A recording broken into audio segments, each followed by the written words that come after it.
Hey, Bridge family, Celine here, and man, I'm so excited today that I just get the opportunity to be able to share my story, my journey with my father, and I get to share it with you guys. And first, before we start, I just want to say Happy Father's Day to all the awesome dads out there. I am so excited that I get to be in the dad club.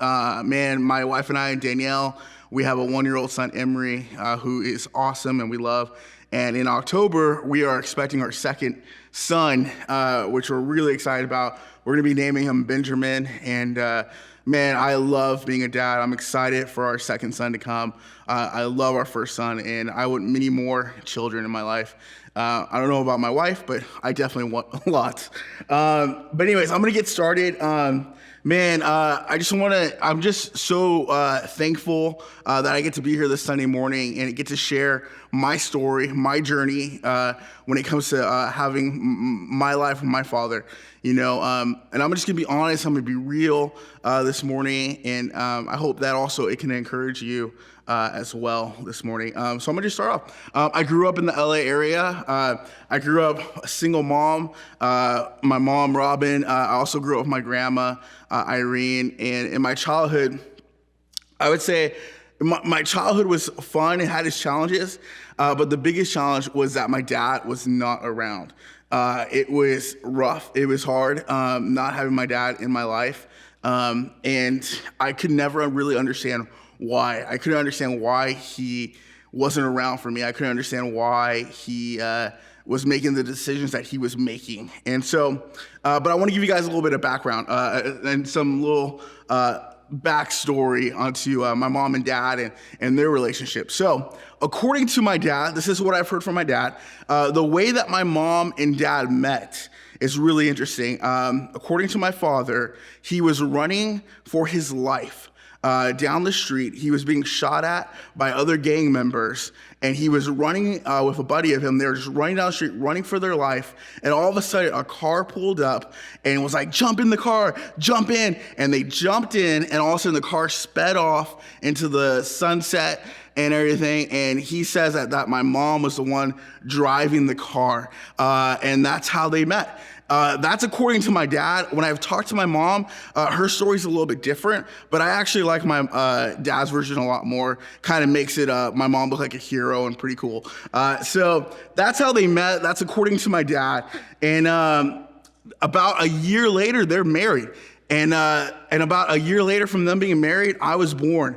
And right when I was born, they got divorced quickly, right after me. And I used to think that had to do with me. Maybe when I came around, I was just too much, and that was it. But learning and finding out the truth later that, my mom and dad were having a really rough time.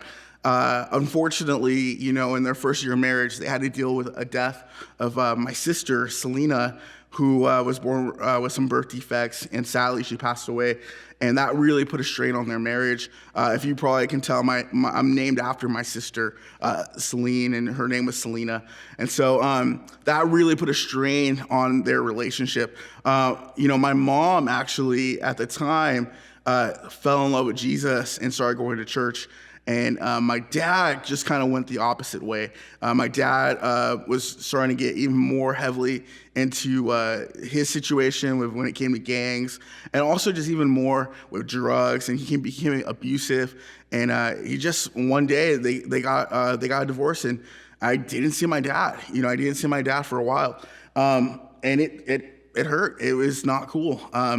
But growing up. Without my father, I still had some awesome things happen in my life. The world says that when you don't grow up with a father, especially me, being half black and Guatemalan, and growing up in the area that I grew up, there's a lot of statistics out there that says that I'm going to end up this way. The world says that I'm more likely to abuse drugs and alcohol. I'm more likely to commit a crime.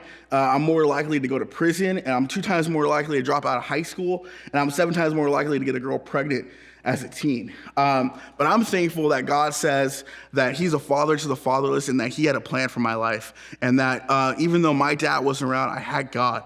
I had God who was going to be providing for me, who's going to give me strength, who's going to give me comfort, and who's going to give me peace and love. And, I love this Bible verse. I know it totally gets oversaid a lot, but I just love it. Jeremiah 29:11, for I know the plans I have for you, declares the Lord, plans to prosper you and not to harm you, plans to give you hope and a future. And I really hold on to that because, like I said, the world, because of my situation, said that I was going to end up one way. But God, being my Father, was like, no. I have a plan for you. I have something for you. And I just want to encourage anyone out there who's maybe feeling like whatever situation they could be in right now. I just want to say that, God has a plan for your life, and he loves you, and he's there for you. But anyways, going back to my story. So I was growing up, I was blessed. My mom, she worked at a church, and I grew up going to this church. And because I grew up in that church, God really put a lot of father figures in my life. He put a lot of big brothers in my life that were there for me, that were just really helpful and just guiding me, and I'm really thankful for that.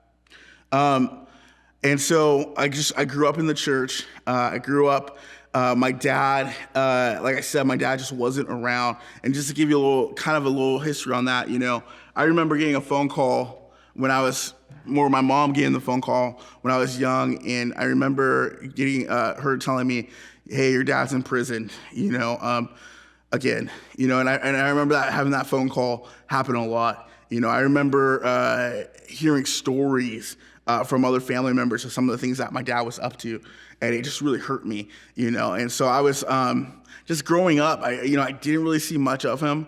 The little times I did see of him, I have to admit, they were pretty decent, I remember as a kid, he would take me horseback riding. He would teach me about nature and outdoors. And him and I would go see movies. But pretty much most of my life, my dad and I we didn't have a relationship. And I was really hurt. I was hurt that, growing up, I hear the stories about him being abusive towards my mom and some of the other things. And it just hurt. And so I built this anger and I built this resentment to my father, just for the way he treated my mom. And so even the way he treated me. So anyways, I grew up without my dad, and like I said, that was rough. I went through a lot of stuff. I wish my dad was there for a lot of the things that I had to go through, especially in the area that I grew up in, and some of the things I got involved in. I just wish I had my dad.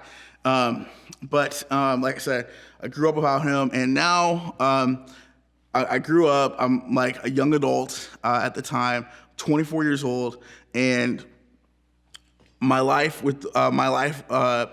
at the time was just great. I was walking with the Lord. I was working at a church. I was part of a great Christian community at the church I was at, and I was in a band, and we were doing great, and just things were really good in my life at 24. I had a good childhood. Teenage years were rough. Even my early 20s were pretty rough. But, at this time in my life, things were great. One of the cool things was I felt like I finally was accepting the calling that God had on my life, which was ministry. For a long time I was running from it because I didn't want to do that. But I finally was like, all right, Lord, you know what? You're calling me to ministry. I'm going to do this. Point me whatever way, and I'm going to go. And so the Lord was like, all right, let's do this. Let's get you going. Let's get you going into ministry. And I was like, all right, cool. And so I remember one day I was walking to my local Starbucks, and I went and got a cup of coffee, and I was sitting down, and I very clearly heard just the Lord say to me, man, are you ready? Are you ready to go where I'm calling you? And I was like, oh snap, here it comes. God is about to tell me where I'm going. Oh man, I'm going to go to Africa. I'm going to live in some crazy part of the world. I'm going to be able to tell people about Jesus. I'm going to be able to fight injustice. And I was super excited. And I'm like, God, tell me where you're sending me. I'm ready to go. And all of a sudden he said, awesome. I want you to go to Santa Fe, New Mexico and live with your father. And I was like, whoa, wait a second. I might have misheard you. God, were you saying go to Africa? And I don't know, maybe my new spiritual father would be there? And very quickly, the Lord was like, no, I want you to move to Santa Fe, New Mexico, and I want you to build a relationship with your dad. And I was like, what the heck? This is not what I was expecting. This is not what I thought God had for me at that time. And I was like, I don't know if I could do that, Lord. I'm pretty sure I can't do that. And it was hard. It was rough. Give you a quick little background about when I was 19, 20. My dad and I had a conversation on the phone, and he had told me that he was moving to New Mexico. He got remarried. He had some kids, and he told me he was moving there. And I was like, great, cool, awesome. And at the time, I thought I had forgiven him. I thought I had forgiven him for everything that had happened. But I was cool. I was like, yeah, you do your thing and I'm going to do my thing. And it's all good. I'm not going to talk bad about you or anything like that. You just live your life and I'm going to live my life. And so to go back, when the Lord was telling me, man, I want you to move to New Mexico, I was like, God, I can do anything. I could do anything but that. Please, please, please, please call me to anything else but that. And the Lord was like, no, this is what I'm calling you to do. I need you to be obedient. And I was like, all right, well, I'm good. I'm good, God. And for the next couple months, I had this thing on me where I was like, God, I will do anything else but that. So I know it's kind of funny. I was, the Lord, a couple months went by and I was in a tattoo shop getting tattooed on my arm. And I remember I was getting a Bible verse tattooed on me. And because I was that cool, Christian guy who got Bible verses tattooed on him. I was getting this tattoo on me, and once again, God was speaking to me, and he said something to me that completely rocked me. And he was like, more than proclaiming God on my skin with ink, I want you to do it in action. And I was blown away by that. I was like, what? I was like, oh, it hit me so hard that God was like, look, that's cool that you put tattoos all over you representing me, but I want you to represent me in action. I want you to represent me in obedience. And I was like, all right, God, I guess I'm moving to New Mexico. I guess this is what you're calling me to do. In Matthew chapter 16, verse 24, it says, whoever wants to be my disciple must deny themselves and take up their cross and follow me.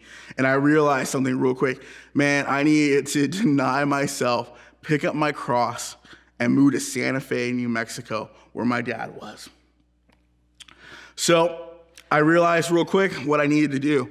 I got on the phone. I called my dad. I had to find my dad's phone number. I had to call, I think, other people to see if they had my dad's number. And I made a phone call. And I was like, hey, Dad, it's Celine.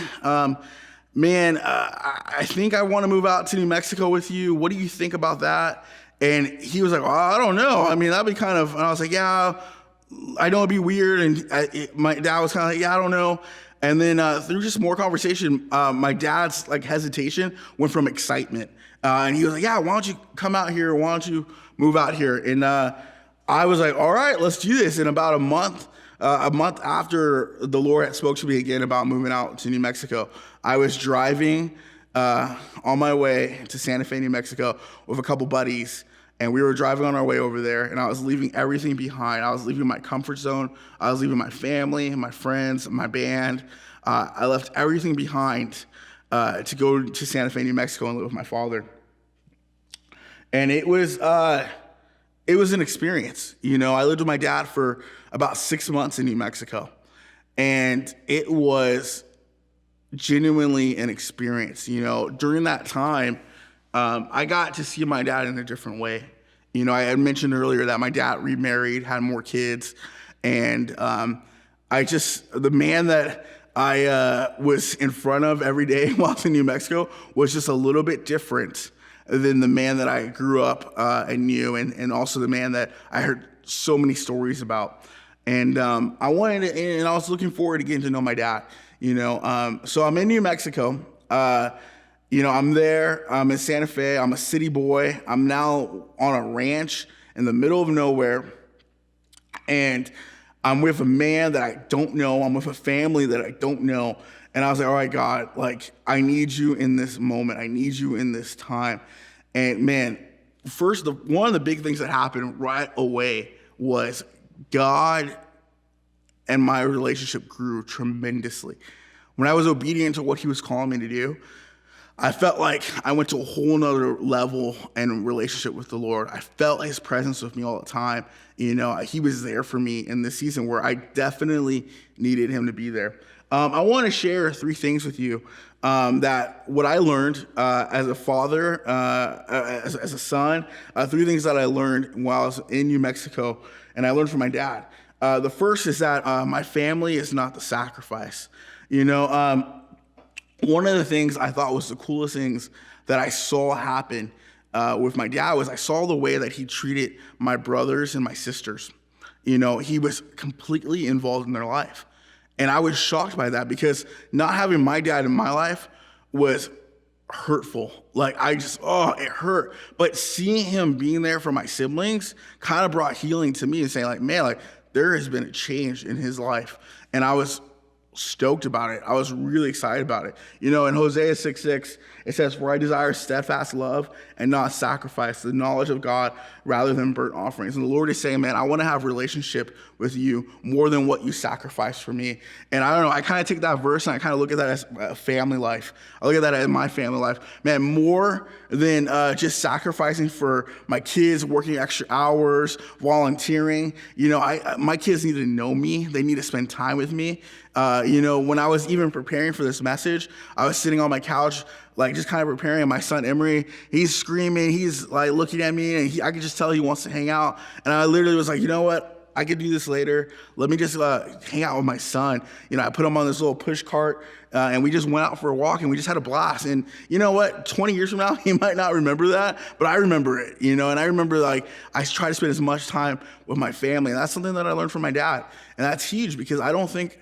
And where I was at in my season before moving with my dad, I was learning like, man, you got to work hard all the time. You got to put your family second, and you got to put other things first. You got to put your work, you got to put church first. And it was this weird thing that I was getting involved in, but the Lord was kind of reversing that thought process for me. And I saw it in my dad where, man, I put my family first. They're not the sacrifice. And number 2, always honor my father. That is something that I learned when I lived with him. The second commandment in the 10 Commandments says, honor your father and mother. It doesn't say honor your father, your mother, unless they did this to you or and stuff. But it says always honor your mother and father. And that was something that was really huge for me, because I had to learn how I talked about my dad again. When I was younger, people would ask me about my dad, and I would say things that were just not okay. And as I get older, I was like, you know what, man, like I'm not going to share that. I'm not going to say that, because I want to honor my dad. I want to give a good light to my dad. Yeah, there's been mistakes made on his part, and there's been things that have happened in his life. But at the same time, I still want to honor my dad. And while I was living in New Mexico, that really hit me hard. That was a challenge that had to come to my life, because here's this guy who I'm on a ranch with. And this guy my dad, who I never had a relationship with, is now telling me what to do. He's telling me how to work with horses, how to mend the land. And I'm like, dude, leave me alone. And I remember thinking to myself, like, all right, I need to get over this attitude, and I need to really hear my dad out. And so when I heard my dad out, and I was like, you know what, I'm going to make a decision to honor him. I'm going to be obedient to him. Even though he wasn't there for me, I'm going to put all that aside. And I'm going to honor my father and what he asked me to do. And when I did that, I saw some awesome things. When I was honoring my dad, I saw that the walls of fear were breaking down in our relationship. That every time I honored him, every time I was obedient, that this thing that we had, this wall that we had between us of fear of getting to know each other, started kind of coming down.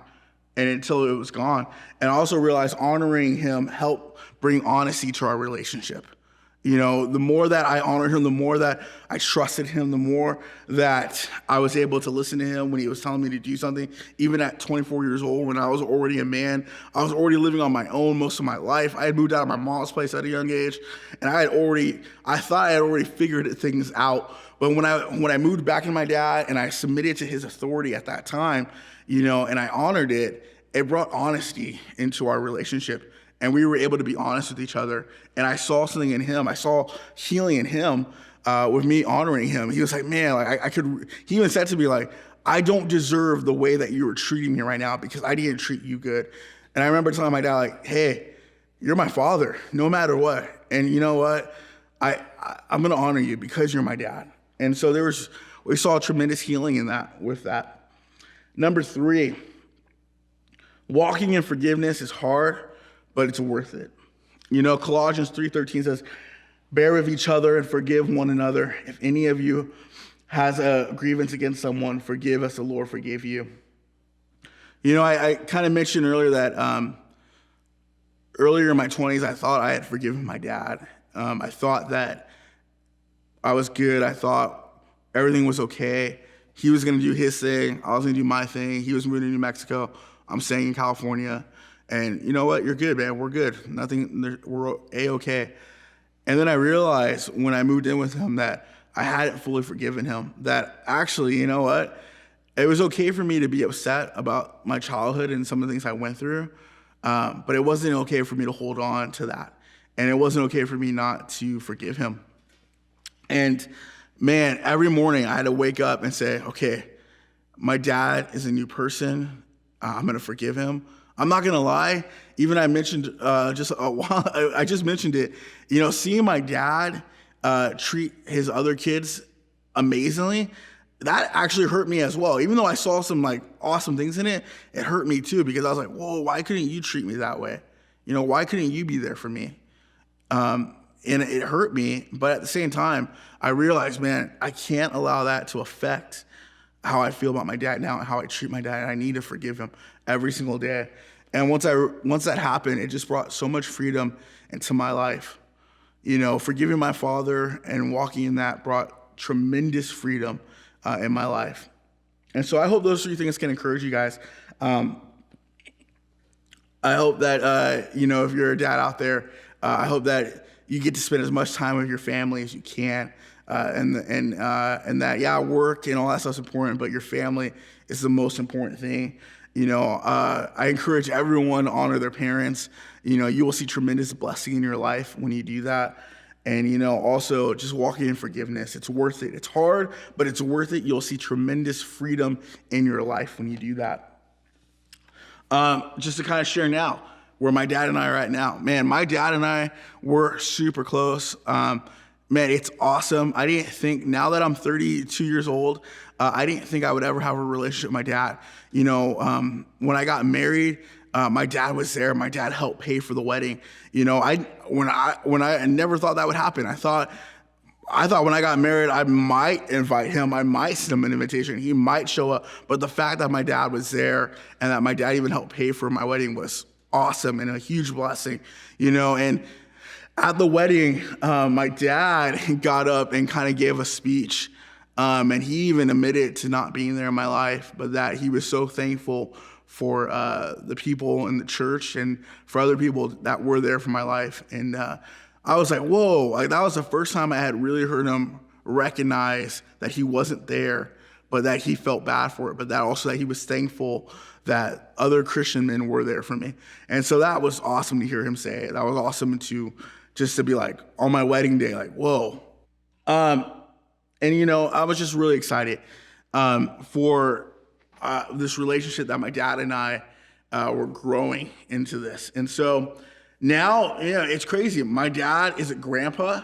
You know, my dad FaceTimes me all the time. It's kind of annoying. He wants to see his grandkid, and he's excited for the next one coming. And he's FaceTiming me, and he's like, oh, how are things going? You know, he's sending me gifts. He's doing all these things, and it's just awesome. I'm so excited that my dad gets to be a grandpa. I'm so excited that my dad and I have that relationship and that he's going to know my kids. You know, we went from, you know, our story started off not good, but I can guarantee you that our story is going to end off good. I'm going to guarantee you that our story is going to end off with my kids knowing my dad, because you know what? I'm going to continue to be obedient and listen to the Lord, and the Lord's calling me to be a good son. And so I hope that encourages some of the fathers and sons out there, and you know, even the mothers and daughters, that the Lord's calling us to be good kids and the good fathers. And I just hope that encourages you. We're going to be, that's kind of my story. We're going to be ending it with some questions on the screen. So go ahead, grab a cup of coffee, and just some of the questions are going to pop up on the screen. I hope that you guys can dive into about just fatherhood and everything. All right. Love you guys. Love you, Bridge family. See you soon. Bye.